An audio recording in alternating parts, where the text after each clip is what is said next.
Daniel Benevides, seja muito bem-vindo ao Café com Repertório. Muito obrigado pelo convite, Jair. É uma alegria recebê-lo. A alegria toda minha. É muito bom. Muito bom. Te apresentar é difícil, um homem de múltiplos talentos, de múltiplas atividades. Não, nem tanto assim, imagina. Tradutor, professor, foi apresentador da MTV, diretor da MTV. Isso. Escreve, tem uma coluna semanal no jornal Folha de São Paulo sobre coquetéis ou sobre drinks, vamos falar isso já já. Autor de um livro muito interessante, que é a reunião das suas crônicas, Sim, chamado Gelo e Gin, que a gente vai explorar aqui ao longo da conversa. E traduziu recentemente o livro do Leonardo Cohen para a editora Todavia, isso. de nome Belos Fracassados. Belos Fracassados. No original, Beautiful Losers. Bem-vindo, Daniel. Muito obrigado, Jair. Uma alegria. Uma pergunta de saída: como é que você chegou nesse estudo da coisa dos... Bom, primeiro assim, coquetéis ou drinks? Não, como a gente estava falando antes, drink é uma coisa que é qualquer bebida, né? Qualquer bebida é um drink. Coquetel não. Coquetel é uma mistura pensada, né? Às vezes sofisticada, às vezes nem tanto, mas são misturas, né? De, em geral, um destilado com outras coisas, com mais fracas, tal. Sucos, bitters, água com gás, enfim, tem mil coisas, né? Frutas. Frutas, O drink é, na verdade, aquilo que eu estou bebendo, né? E o coquetel, então, é essa reunião de... Agora, tem os highballs também, na verdade, né? Os highballs eles são, digamos, uma versão muito simples do que seria um coquetel. É basicamente um destilado com água com gás, basicamente isso. Gin tônica seria um Um gin highball. tônica seria um highball. Perfeito. Agora, é claro que você pode acrescentar coisas, como muita gente faz, né? Acrescentar, sei lá, mirtilo ou não sei o quê, enfim. Mas highball é um refresco mesmo. É uma coisa para ser simples mesmo, eu acho. E o coquetel tem, então, essa reunião de mais coisas. Tem de mais coisas. E a definição de coquetel, se eu não me engano, você tem um destilado de base, um bitter e algum licor ou xarope ou alguma coisa assim que transforma, digamos, né? E, Daniel, por que esse nome, coquetel? Quer dizer, como é que se chegou a essa... O cocktail, qual é a verdade? O rabo de galo, a pena? Quer dizer, Ixi, tem. Juro, tem 1 milhão de histórias. E uma é mais cabeluda que a outra e nenhuma parece assim muito plausível, sabe? Aí você fala, pô, da onde que veio então, né? então não é só aquela pena do rabo do galo que mexia. Essa é uma delas, Uma né? delas. A pena do rabo de galo que mexia, mas tinha também nos Estados Unidos, que são berço do coquetel, né? Tinha lá na Guerra de Independência, tinha os generais com chapéu que tinha a pena de galo enfeitando, e aí brindavam como Le Cocktail, se era um general francês, né, que também estava na briga. Enfim, Mil versões. mil versões. Tem até uma versão que essa é a mais estapafúrdia, que é quando ali na guerra com o México, pela independência também, ou pelo domínio do México, já não lembro mais, você conhece a história melhor que eu, mas enfim. Aí o sujeito lá, o general, conhece uma princesa asteca, um rei asteca e uma princesa que vem trazer uma bebida. E o nome da princesa é Coquetel. Coquetel. E ela traz uma bebida que é uma espécie de, sei lá, hidromel latino. Que interessante Com isso. agave ou qualquer coisa. Agora não lembro exatamente como é. Mas aí você vê, né? Várias versões. Várias versões, Várias várias versões. versões, várias versões. Daniel, Tem como é- até uma, não, agora eu lembrei, já Por que, favor. bom, enfim, agora eu lembrei de outra. Claro, claro. Em New Orleans, que é um dos berços da coquetelaria, tinha um sujeito, o Peixot, que era um descendente francês, acho, ou de alguma colônia francesa, que inventou uns bitter chamado Peixot. E e ele tinha uns negócios de fazer ovo mole, como que era? Le coquetier, era isso. Aí ele fazia o coquetel com isso, com uma forminha de ovo, ele usava de medida para fazer o coquetel, e os Le Coquetier virou coquetel. Virou coquetel, que interessante. É. E como é que se deu assim o seu caminho, quer dizer, apresentador da MTV, músico, jornalista, tradutor, hoje com uma coluna muito interessante no jornal Folha de São Paulo sobre coquetéis. Como é que é essa transição? Como é que isso virou um tema para você, um assunto, uma área de interesse? Olha, tudo começou mesmo. Eu sempre gostei de beber. No começo, como todo adolescente estúpido, de um jeito assim, né? Totalmente inconsequente, com as piores situações, né? Situações constrangedoras, enfim, nem vale a pena entrar em detalhe. Mas com o tempo eu fui aprendendo a saborear uma boa cerveja, um bom vinho, Não tinha coquetel. Eu sou de 64, não tinha coquetel no final dos anos 70, assim, começo dos anos 80, não existia. Sim, Existia o rabo de galo, sim, a meia de seda, sim. essas coisas. Batida de coco, Batida né? de coco, batida de limão, caipirinha. Caipirinha que eu sempre gostei muito e até hoje está entre os meus top 5, assim. Aí um dia eu fui no Bar Brahma. Sim, Eu tinha, sei lá, uns 20 anos. 23 anos, talvez. Fui no Bar Brahma e pedi um rabo de galo, que era o que eu gostava de tomar.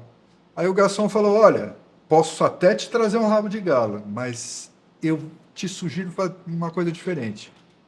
E aí ele trouxe o Negroni. Falou que era diferente, mas um pouco parecido. Trouxe o Negroni. Aí começou, né? Uau, o que é isso? Aí fiquei mal, né? Aí viciei no Negroni.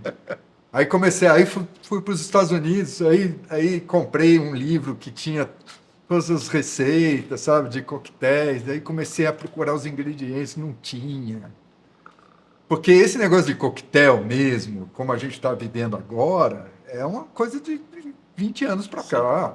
No Brasil, acho que nem isso. No Brasil, acho que 10 anos para cá. essa onda de coquetéis, né?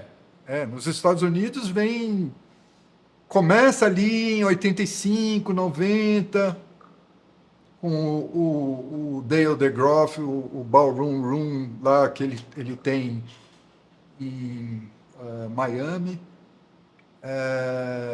com vários clientes famosos, Madonna e tal, e ele que popularizou o Cosmopolitan, por exemplo, e tal. E ali começa o renascimento a nova cena do coquetel. Agora, Inclusive, só uma parte, Por favor, inclusive claro. com muitas mulheres envolvidas, Interessante. coisa que antes não havia, Tá, por preconceito, né? claro, claro. Nesse ressurgimento, então, já uma presença feminina. Uma presença feminina que hoje é superior à masculina. É mesmo? Nos Estados Unidos. No Brasil, não sei. Mas tem bastante mulher no Brasil também. Agora, nós estamos falando dos Estados Unidos especificamente, quer dizer, a arte, digamos assim, a arte da coquetelaria é uma arte de origem norte-americana. A minha afirmação está correta. Totalmente. E Totalmente. o que, em termos de história, a gente coloca mais ou menos quando, aonde, os caminhos que isso tomou. Olha, basicamente do século XIX em diante. Tá. Mas já tem indícios de coisas no século XVIII e tal. O que se tomava no século XVIII era, em geral, rum, whisky, bourbon, basicamente isso. Nem gin. Isso que eu ia te perguntar, nem gin. Nem gin. Era esses três. Rum, bourbon e whisky. Dos destilados. Dos destilados. Perfeito. Vodka, então, também não. Vodka surge só nos anos 50. E gin também é uma coisa mais que vem da Inglaterra, né? Esses não, esses eram produzidos ali. O rum era trazido pelos marinheiros ali das ilhas das Antilhas, né, que eram próximas. Caribe, tal. essa Do região Caribe, toda, né? tal. Inclusive, essas bebidas todas eram usadas muito como forma de troca com os indígenas, como, enfim, elas têm um papel na história ali muito importante. Imposto, Sim, aí greve, porque, né? sim. Aí guerra contra o imposto, Claro. enfim, um monte de coisas relacionadas às Como se bebidas. fosse uma espécie de uma geopolítica, assim, que a bebida Exato, gerasse, né? exato. E aos poucos os saloons foram se sofisticando mais e aí foram ganhando os primeiros coquetéis, o Old Fashion, Manhattan, né? Eles foram surgindo. E na Inglaterra também, por influência americana. Mas a grande diáspora, digamos, da ideia do coquetel para o resto do mundo aconteceu com a Lei Seca, Tá. em 1920. Quando instauraram a Lei Seca nos Estados Unidos, depois de anos de campanhas, especialmente por mulheres que sofriam com os maridos bêbados, que chegavam em casa e ainda batiam nelas, nos filhos, enfim. Elas tinham seus motivos, porque bebia-se muito mesmo, né? Era um negócio. eh, e, e aí muitos bartenders foram para a Inglaterra, por exemplo, para a França, para Paris. Aí surgiu o Harris Bar de Paris, aí surgiu o Savoy na Inglaterra, em Londres, enfim. E aí a coquetelaria começou a se diversificar, tanto porque foi para fora, quanto porque dentro dos Estados Unidos surgiram os speakeasies, né, que eram os bares clandestinos que faziam uísque caseiro, gin caseiro, que aí já surgiu o gin, né? Bourbon caseiro. E como o gosto era ruim, eu já estou me adiantando um pouco às perguntas, Não, né? mas ótimo, excelente. Quer dizer, a coisa é um pouco da ideia da mistura, então vem daí também, É, né? é, é. Para você poder mascarar, digamos assim, ou melhorar esse gosto ruim dessa produção meio mal feita, meio caseira dos destilados. É Sim, isso mesmo, isso Daniel? mesmo, isso Tá. mesmo. Não, na lei seca Na isso lei seca, claro. cresceu muito. Antes, eu não mencionei uma coisa muito importante, de antes, que vem já do século XVIII, que é o punch. O punch. O punch. O punch é inglês e é americano também, mas muito inglês. E que é aquela. Aí não dá para dizer que é coquetel, né? É aquela mistureba, assim, né? De vinho, rum, suco, frutas. Aí vira aquela, né? A miscelânea. Aquela miscelânea. Tem até um episódio que eu conto no livro que montaram numa praça na Espanha, na guerra lá, no exército inglês que estava lá para combater Napoleão e tal. E montaram uma fonte de ponche, uma, uma dessas, tipo Fontana de Trevi, assim, que um garoto assim ficava num barquinho navegando ali e entregando canecas para as pessoas, Olha tal. que E que interessante. chegou uma hora que as pessoas invadiram assim com sapato, roupa, tudo, e começaram a tomar tudo. Enfim. Mas o punch era uma coisa que se bebia muito. Quer dizer, a expressão poncho, na verdade, vem daí, Vem, então. vem Vem a daí, tradução vem direta daí, do punch. E se pode fazer o punch como coquetel, Ah, existe versão única, mas o punch era uma coisa comunitária, para festa, Natal, Páscoa, essas coisas. interessante isso. É. Agora, esse caminho, quer dizer, assim, é uma coisa, peço até desculpas, que é uma curiosidade muito pessoal, já pedindo desculpa pela pessoalidade da pergunta, mas assim, Qual foi o papel, Daniel, que os bares de hotéis, você citou o Savoy agora há pouco, o próprio Ritz a gente poderia Sim. trazer, qual o papel que os bares de hotéis especificamente, ou de hotel, tiveram na construção de uma cultura da coquetelaria?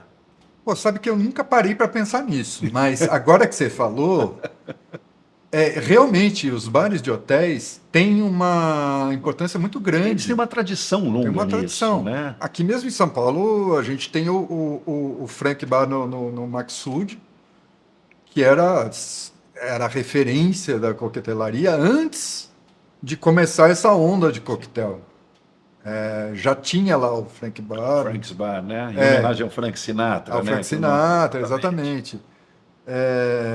O próprio mestre Derivan, do qual falaremos mais à frente, começa, se não me falha a memória, no bar do Hilton Hotel. A sua Sim, trajetória como é, viraria o mestre da coquetelaria sim. brasileira, né? Ou seja, também num bar de hotel, né? Sim, o Copacabana Palace, o Glória. Eu acho que isso. Agora eu nunca tinha parado para pensar, mas faz realmente muito sentido, especialmente em outros países que não Estados Unidos e Inglaterra, onde tem muitos bares de coquetéis. Mas faz muito sentido porque é onde os estrangeiros vêm beber, né? Eles estão ali, eles demandam. Os brasileiros não demandavam um old fashion, um Manhattan, um dry martini. Não existia essa demanda. Mas os gringos que vinham, sim. Então, os hotéis realmente, principalmente os hotéis mais 5 estrelas, né? Começaram a diversificar a sua oferta de bebidas, né? E na Inglaterra e na França também, assim, os americanos que iam lá faziam questão de ter o seu lugar para ir e tal. Assim como em Cuba. Cuba, Interessante. antes da Revolução, também foi outro refúgio dos bartenders na Lei Seca. Cuba pertinho, né? Sim. Um governo ditatorial próximo dos Estados Unidos, né? Fulgêncio Batista. O Fulgêncio Batista e tal. E que tinha uma cultura de meio Las Vegas, né? De Meio, entretenimento, de noite, né? noite, De tal. dança, né? Dança, música. O Cuba é sensacional. E Cuba é o berço de muitos coquetéis, De muitos inclusive. coquetéis. Por conta dessa eu ia falar ferveção, não é ferveção, efervescência. Dessa efervescência. Ferveção é outra coisa. Ferveção é da Érica Palomino. É da Érica Palomino. Eu acho um aspecto bastante interessante entre tantos outros. Seus artigos são uma delícia de ler, quase que uma unanimidade, né, de gente ligada ao segmento de bares, restaurantes, entretenimento, amigos de muita gente, que a gente espera a Folha de São Paulo de sexta-feira para poder ler a sua bom. coluna. Mas há coisas muito interessantes aqui, Daniel, que entre elas é esse caminho que você faz. Quer dizer, os seus artigos não são. E a pergunta é a bebida em especial. E, em particular, os coquetéis, parece que se prestam a isso. Quer dizer, você tem uma costura nos seus textos, sempre um diálogo muito interessante com a música, com o cinema e, sobretudo, com a literatura. O próprio título da coluna, Gelo e Gin, já é uma brincadeira com o filme do François Truffaut, né? Um clássico de 1962, se não me falha a memória, o Juliette Gin, né? Exatamente. Juliette Gin. Quer dizer, a bebida em especial, e em particular o coquetel, quer dizer, ela não é uma coisa, assim como a gastronomia, e a bebida fazendo parte da gastronomia, há um diálogo possível com as manifestações artísticas em geral, que é muito rico e muito criativo, numa via de mão dupla mesmo. Quer dizer, as artes enriquecem o álcool e o álcool ajuda as artes a se... Como é que você pensa isso? Como é que você costura isso nos seus textos? Nossa, é uma pergunta difícil e fácil de responder. Eu vou tentar. Mas parte é intuitivo. Eu, às vezes, leio um livro, vejo uma menção a um coquetel, eu falo, vou escrever sobre isso e tal. Mas, assim, aí na pesquisa eu acho outra coisa e o negócio vai se fazendo meio sozinho. Mas Patti é meio algo consciente também, reflete a própria ideia de coquetel, que é a ideia da mistura, né? Perfeito, perfeito. Então, eu gosto de misturar a literatura com a música, com a bebida, com o cinema, com a política, às vezes. Claro, Às claro. vezes eu menciono a política, a história, né? Adoro história também. É, essa costura é um pouco a mistura do próprio coquetel, né? Claro. É,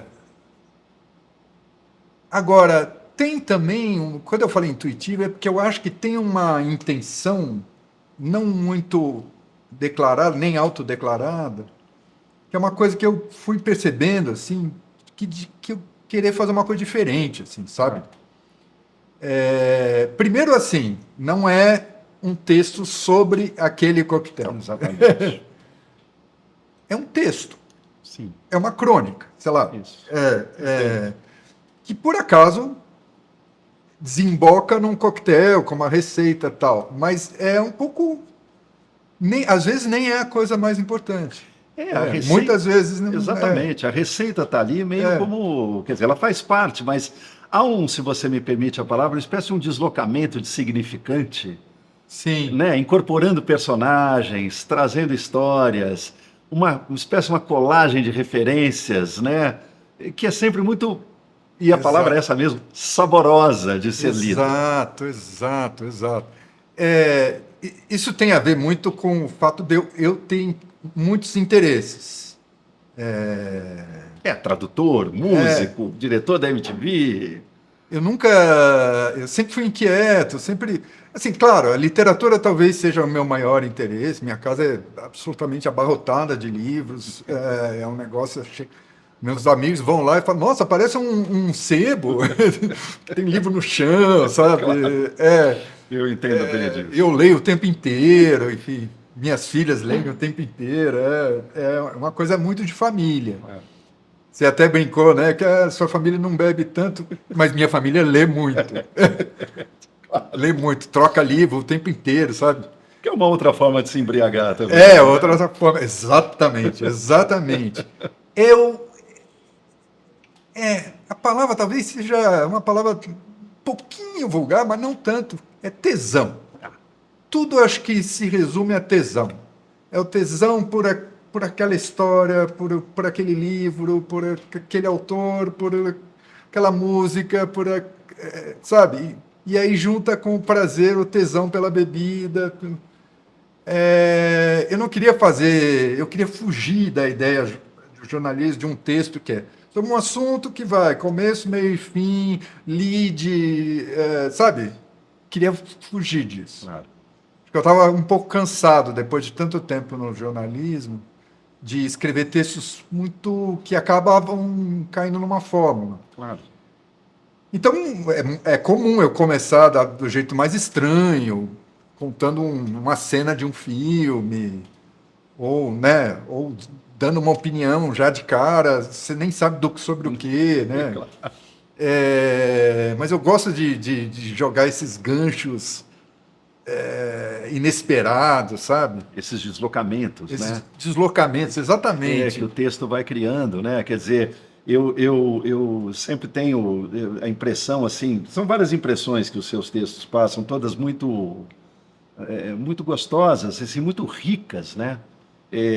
Uma delas é isso, quer dizer, a gente sai das suas colunas com vontade de beber o drink que você está propondo e de ler o livro, ou de ver o filme, ou de estudar a história dos personagens, fatos, situações e passagens que você está trazendo para a gente. Quer dizer, é como se fosse um brinde permanente, né? A visita, eu acho que é essa palavra, não a leitura só, mas a visita àquilo que você está nos propondo, né? Os seus textos. Genial, nossa, isso que você falou é muito bom. É exatamente isso. Assim. Eu queria que as pessoas, quero que as pessoas tenham esse mesmo prazer que eu tenho com a pesquisa, com as coisas que eu leio, ouço, vejo e bebo, né? que tenha esse mesmo prazer que eu, né? Porque eu fico realmente. Excitado, essa é a Eu palavra, fico né? excitado, eu fico De fazer o texto. entusiasmado, eu fico. É quando eu me sinto vivo, sabe? Eu me sinto. Eu tenho uma tendência mais. Aqui falando um pouco, uma coisa mais pessoal, mas enfim, eu tenho uma tendência mais depressiva, mas que é contrabalanceada por esse entusiasmo pelas artes, pelas coisas, pelas pessoas que eu amo, enfim. Eu me entusiasmo muito também, né? Eu vou de lá Que bonito, Daniel. Que coisa, que revelação humana tudo isso, né? Quer dizer, o texto te dá uma dimensão sim, dá um giro na melancolia, né? dá, Te põe dá, no entusiasmo, né? dá, Bacana dá. isso, que coisa bonita. É, voltando à costura dos seus textos, quer dizer, eu né, ainda estava preparando aqui a nossa conversa, relendo algumas coisas.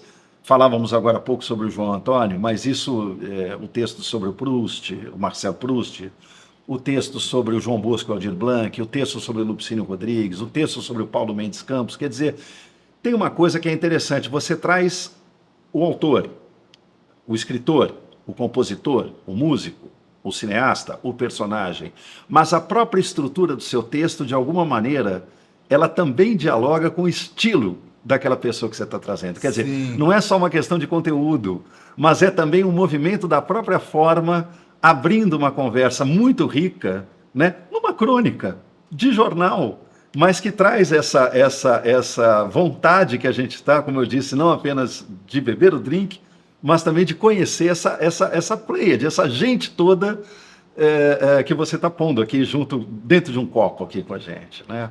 pô, que impressionante. Você tá definindo melhor do que Imagina, né? eu jamais faria. É exatamente isso, exatamente isso. Acho que o meu entusiasmo acaba também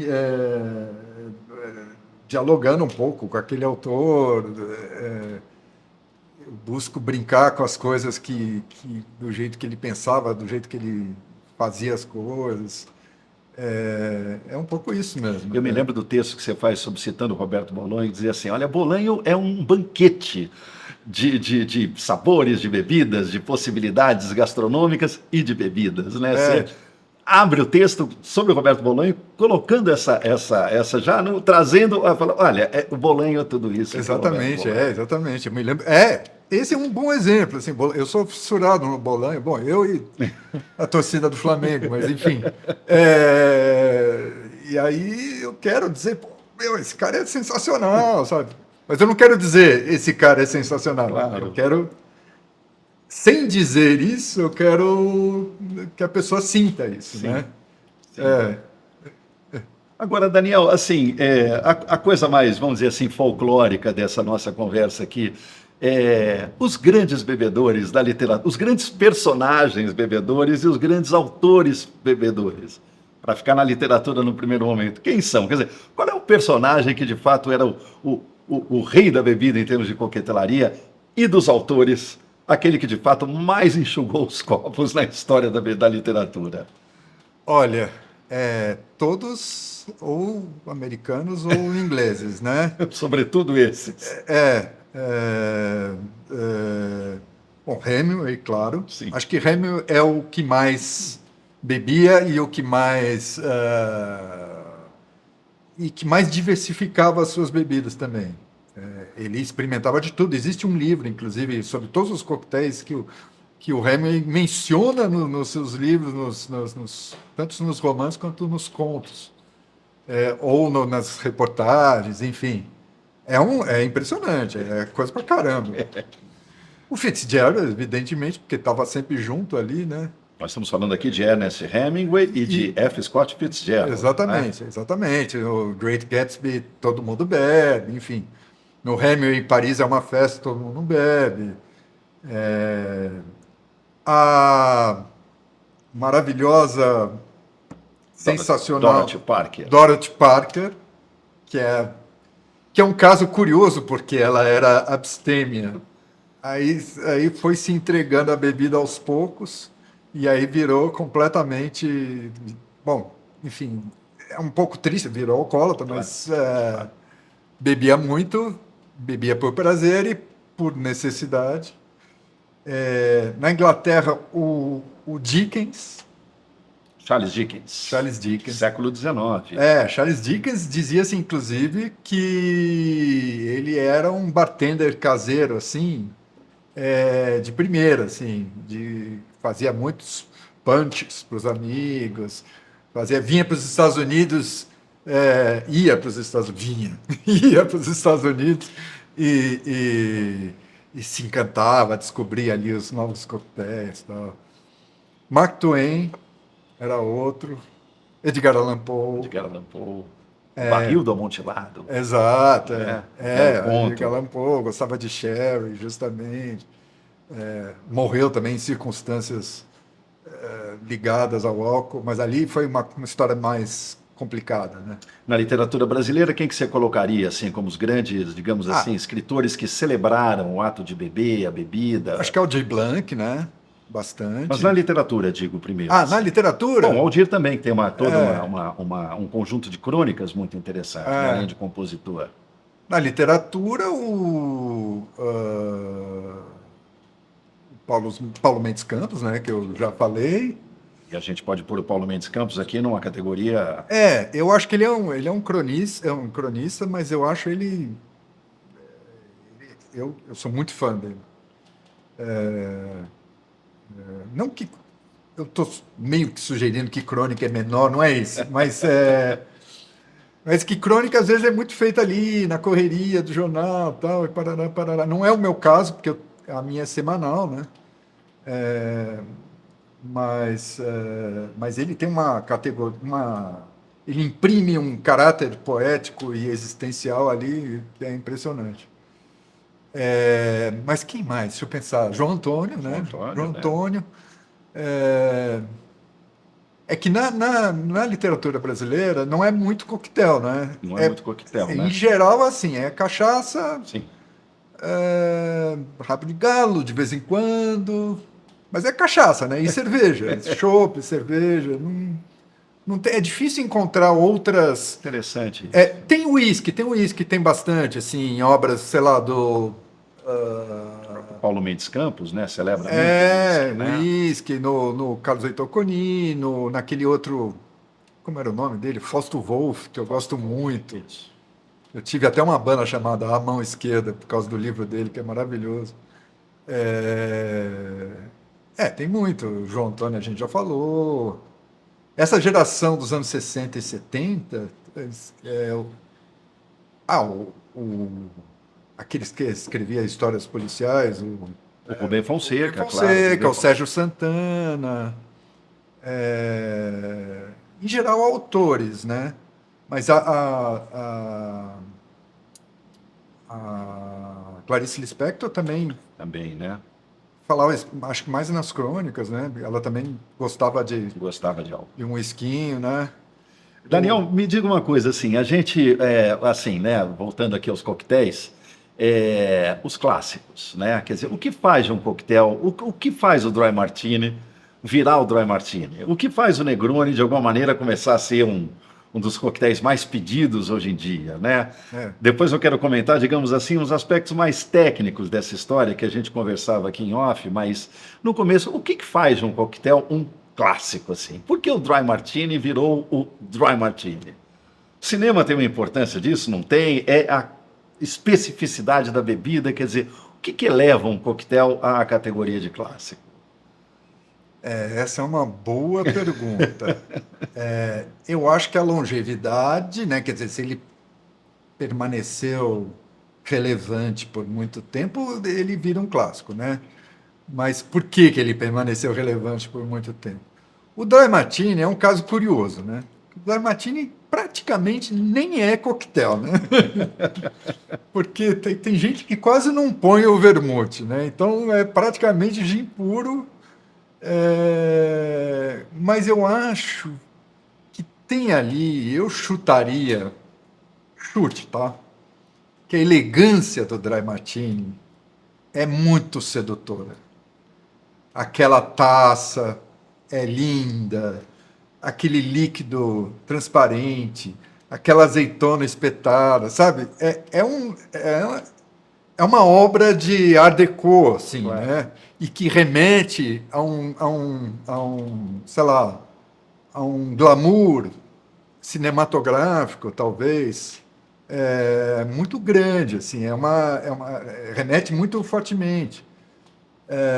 Agora, o sabor, e eu sou defensor do uso de vermute, não da remoção do vermute, eu acho que tem que ter vermute, senão não é coquetel. Claro. O sabor é muito. É um casamento único mesmo do gin, do vermute seco, né? Existe, por exemplo, o Perfect Martini, que é com vermute seco e vermute doce, em doses iguais. Eu acho ruim. Eu acho que é perfeito com o vermute seco. Você pode botar uma dose de bitter de laranja, fica ótimo. Fica ótimo. E aí, em vez de azeitona, você pode botar uma rodelinha de limão, uma casquinha de limão. Perfeito também. Mas ele é um coquetel meio imbatível, assim. Aí o Negroni. O Negroni, uma das graças do Negroni é que ele tem meio que todos os sabores envolvidos, né? Claro. Você tem o amargo, você tem o doce, você tem o azedo, não, o azedo não tem.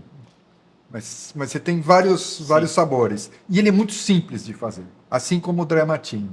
Ele é muito simples, são 3 doses iguais De 3 ingredientes. 3 ingredientes. Eu acho que isso é atraente também.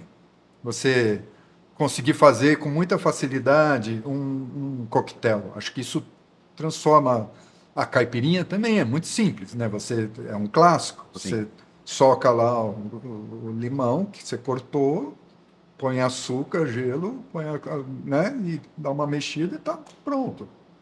Não é muito. A gente consegue dizer, assim, você é um especialista nisso, que a caipirinha é um coquetel que não fica a dever para os. Não fica. Não fica. Não fica. Mesmo na variância possível de frutas, Mesmo saindo na da sua variação, não fica. formatação tradicional, só com limão, E eu sou defensor da caipirinha com cachaça. com cachaça. Com cachaça. A clássica. A clássica. Com cachaça e limão. Eu não curto muito caipirosca, caipirinha com saquê. Não é que eu ache ruim. Eu acho, é bom, eu experimento, eu acho bom, tal, mas eu gosto muito eu gosto dos clássicos. Claro. Porque eu acho que eles não são clássicos à toa. Não receberam esse nome por acaso. É, Tem algo na história deles que os Exato. coloca nessa condição. E eu gosto da ideia de que eu estou tomando um pouco da história, sabe? Junto, assim. Eu acho bom, assim. E o Old Fashion também é um drink muito simples também. Você põe um cubo de açúcar, angostura, mistura, joga um tantinho de água com gás e põe o bourbon e gelo. Feitura fácil. Feitura fácil. Quer dizer, existe Claro. alguns detalhes, mas fica maravilhoso, sabe? Aí você fala, meu, é imbatível isso. É imbatível, é por isso que eles são clássicos. Agora, outros coquetéis, às vezes tem muitos ingredientes, sabe? Aí não é tão fácil de achar. Ou é uma mistura que... Putz, por exemplo, mistura com suco de laranja. É complicado. O hi-fi. É complicado. Tá. Eu ainda não consegui fazer um coquetel satisfatório com suco de laranja. Usando o suco de laranja. Quer dizer, há ali então uma combinação química, quase uma alquimia, por assim dizer, que o mundo do coquetel nos possibilita, né? Sim. E que pode ir numa direção e pode ir em outra direção. Sim, exatamente. Então há vamos chamar de uma ciência Tem. por trás dessa história. Tem. A mão do bartender, inclusive. De uns 20 anos para cá, a gente estava falando, né? De uns 20 anos para cá, surgiram esses personagens. Esses bartenders que são assim, quase não, como chefes de cozinha, né? Caras muito sofisticados, com muitos recursos, com muita é muita sabedoria, muito conhecimento, e que experimentam assim com as técnicas mais inovadoras, sabe? Com ferramentas especiais, enfim, é gostoso de ver e tudo, mas é difícil de reproduzir em casa. Claro. Você não vai usar nitrogênio em casa, por exemplo, para fazer o seu dry martini mais gelado. Não, não tem. Claro. Você põe a taça no refrigerador, põe os ingredientes na geladeira. Agora, assim, Daniel, falando nisso, nessa questão da alquimia, tal, quer dizer, os gelos, por exemplo, o gelo do clássico do Negroni é uma pedra às vezes redonda e às vezes, digamos, retangular, única. Sim, Alguns coquetéis, o gelo precisa ser picado, sim. ele precisa ser agitado. Outros você põe primeiro o gelo, depois você põe o destilado, ou o contrário. Quer dizer, essa ordem toda e a característica, o tamanho do gelo, o lugar que ele entra, tudo isso vai configurando um pouco essa complexidade dos sabores de um coquetel. Quer dizer, não é só juntar coisa, né? Há toda Sim, uma sim. sabedoria por trás dessa arte da mistura. Eu vou te dar um exemplo três exemplos de bater na coqueteleira, para você ver as diferenças. O normal é bater com, sei lá, 5, 6 pedras de gelo e você bate, e dilui bem e tal, mistura ali com a água do gelo e tal. Agora, se você quer diluir menos, você bate com uma pedra grande de gelo. Aí dilui menos, aí você bate e não fica não fica aguado. Não fica aguado. Alguns casos é bom até ficar um pouco aguado, outros casos não. E tem a batida a seco também, que é quando se faz quando tem clara de ovo, por exemplo, para fazer os sours, whisky sour, pisco sour. Você faz você bate com a clara de ovo sem gelo, porque daí ela emulsiona bem, aí você bate depois com gelo. Então há na coisa do gelo, não é? Ele também toda uma sabedoria, uma ciência, Sim. né? A gente consegue estender isso para os copos também, quer dizer, os tipos de copos são fundamentais na valorização do sabor de um coquetel. Eu acho. Do sabor não chega tanto, mas Na estética geral. Mas dele. na estética, na sensação, né, na parte sensorial, na parte. Por exemplo, um copo de uísque, para mim, que é o mesmo copo que se usa para Old Fashion e várias outras bebidas, Negroni, tem que ser pesado. Tá. Para mim, ele tem que ser pesado. Se ele não for pesado, é uma sensação de que aquela coisa não tem. Não sei, perde um pouco. De densidade histórica. De densidade. Tá. Ele tem que ser pesado, assim, para eu sentir, assim, na hora que eu faço movimento para ir beber. Tá. Não sei, parece que faz uma espécie de balança, de contrabalanço, assim. A coreografia precisa ser completa, né? O copo de shots, né? O copo, ele tem aquela base bem Robusta, né? bem robusta, Sim. que as pessoas bebem e batem na mesa, Sim. né? É por isso. O ritual. Agora, o copo do Martini é mais porque é uma forma de conter bem a bebida, sem ser um copo de vinho, né? Que o copo de vinho ele se fecha um pouco assim, e de forma aberta, né? Deixando os eflúvios todos saírem para o ar. O copo, a taça flute, por exemplo, que é aquela taça de champanhe assim muito, tem bartender que não gosta. Olha que interessante. Porque você não consegue, por exemplo, botar o nariz para cheirar, fica uma coisa muito estreita, sabe? Você não pode pôr gelo, não pode pôr. Então tem várias coisas, né? Mas é uma questão mesmo, né? Os copos e eu gosto do copo certo, os sabe? copos certos, Tem a né? taça Nick Nora, que é uma menorzinha, tem a taça Coupe, que é uma mais é como a martini, só que ela é abaulada, assim, né? Abalada, isso. Os copos long drinks, né? É, Mais altos. os mais altos, os copos para highball, né?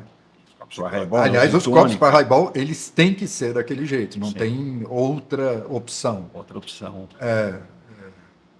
Que eles são feitos para ser compridos, para conter bastante líquido, que é uma coisa mais leve, menos alcoólica, que você toma com canudo. Interessante tudo isso, né? Uma verdadeira, quer dizer, um ritual mesmo, né? Uma Sim, ciência, uma história, uma sabedoria em cada drink, né? sim. Para a gente baixar os trens de pouso, Daniel, uma coisa que eu acho bacana, que salta aos olhos dos seus textos, e mais ainda na conversa com você, é que a gente sente nos seus textos uma espécie talvez seja o seu lado professor, de assim, tem uma coisa de como beber, né? Que não é, olha, vamos encher a cara, vamos, não, há uma coisa delicada de dizer, olha, curtam a vida. Isso aqui é para saborear a existência, é um motivo de encontro. E saber mais do que beber, saber beber, isso não tem nada a ver com riqueza, dinheiro, nada disso, tem a ver com uma certa recuperação da ritualística, né? Num mundo tão sem rituais, né? Da necessidade da gente recuperar o encontro, os rituais, quer dizer, o álcool como espécie de o coquetel como uma espécie de elemento que consegue agregar tudo isso. Eu sinto sempre nos seus textos essa mensagem, esse convite a fazer da bebida, do coquetel, essa possibilidade. Ah, completamente, completamente, assim. O coquetel, ele tem várias qualidades, né? Quer dizer, você tem o sabor, você tem um aspecto lúdico, você tem um aspecto estético.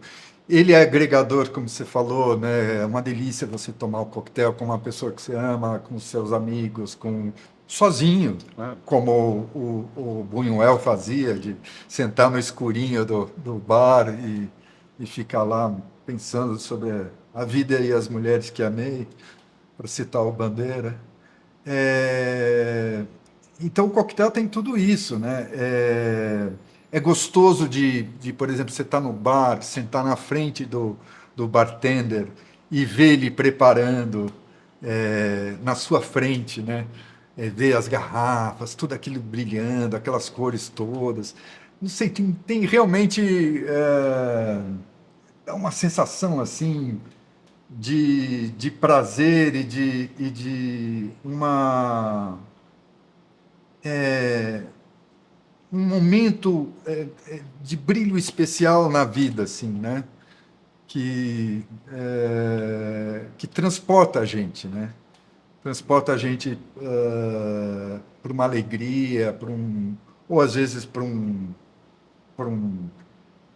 fechamento em si, mas que também pode ser muito rico, Claro. para um encontro, né, com alguém que você está conhecendo. Para celebração de uma história, né? Celebração, o ritual, como você falou, é uma delícia a ideia do brinde, por exemplo. Pô, é uma delícia isso de brindar, né? Você tem 1000 brindes já existentes e você cria outros, né?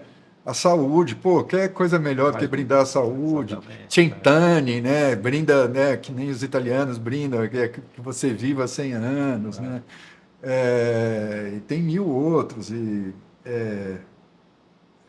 naquelas festas, né? Que bate a colherinha na taça Para alguém e a pessoa discursar. fala. É, eu adoro essas coisas, adoro, adoro. E todas as histórias, né? Não existe arte sem coquetel, né? Não existe literatura, quase. Não, claro que existe. Não estou dizendo que, mas assim, uma boa parte da literatura tem bebidas, coquetéis, rituais de Em bebida, torno tal. da mesa sempre, né? Você tem uma coisa muito forte na ideia de celebração em torno da mesa, né? Exato, exato. O Epicuro é muito presente, o espírito dele está muito aí dentro, Uma espécie de aquele. um hedonismo equilibrado, da hedonê grega, né? Que não é o excesso, É. mas é a busca de um saber fazer as coisas, né? Não, eu sou totalmente, hoje, né, com a minha idade, eu sou totalmente contra esse negócio de encher a cara passar mal, sabe? Claro. Eu acho que o legal é justamente você beber no seu limite. Cada um tem o seu limite, sabe, conhece já. Não passa mal, pelo contrário, fica só feliz, sabe? Fica bem, né? Fica bem, acorda bem, tem uma lembrança boa daquela experiência. E celebra a vida. Celebra a vida, exatamente. Daniel, obrigado pela Obrigado a conversa. você. É uma Obrigado a delícia você. te Foi receber. ótimo. Que bom. Obrigado.